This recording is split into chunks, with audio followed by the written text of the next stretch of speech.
ଆପଣ ହଁ। ହଁ ମୁଁ କୁହନ୍ତୁ କ'ଣ ଘଟଣା ଘଟିଲା ବର୍ତ୍ତମାନ ଆଜି ଯେଉଁ ଷ୍ଟେପ୍। ଯେଉଁ ଘଟଣା ଘଟିଥିଲା ମଙ୍ଗଳବାରରେ ହିଁ ଘଟିଥିଲା। ମୋର ସ୍ୱାମୀଙ୍କର ସହ ଯେଉଁ ଘଟଣା ଘଟିଥିଲା ମଙ୍ଗଳବାରରେ ହିଁ ଘଟିଥିଲା।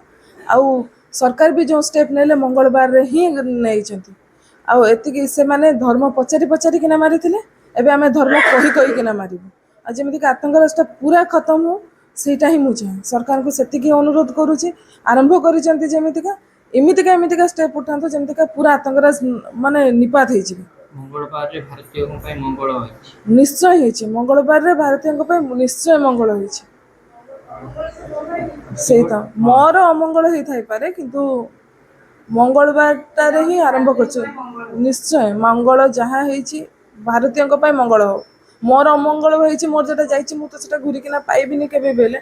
କିନ୍ତୁ ଯେଉଁ ଘଟଣା ଘଟି ଯାଇଛି ତାକୁ ଆଉ ମୁଁ ବାହାରିବାକୁ ସେଠୁ ଚେଷ୍ଟା କରୁଛି। ବାହାରି ତ ପାରୁନି କିନ୍ତୁ ମଙ୍ଗଳବାରରେ ଆରମ୍ଭ ହେଇଛି ମଙ୍ଗଳବାରରେ ହିଁ ଷ୍ଟାର୍ଟ ହେଇଛି ଯୁଦ୍ଧ ବି ଷ୍ଟାର୍ଟ ହେଲା। ଆଉ ଏମିତିକା ନିପାତ କରନ୍ତୁ ଯେମିତିକା କି ଅନ୍ୟମାନେ ବି ଡରିକିନା ରୁହନ୍ତି ଯେ ନା ଆମେ କେବେ ହେଲେ ଆତଙ୍କବାଦ ମାନେ ଆତଙ୍କରାଜ ବିଷୟରେ ଚିନ୍ତା ବି କରିବୁନି କାହାରି ଅମଙ୍ଗଳ ଚିନ୍ତା କରିବୁନି ସେଇଟା ହିଁ ଚାହେଁ। ଆପଣଙ୍କର ଗୋଟେ ବିଶ୍ୱାସ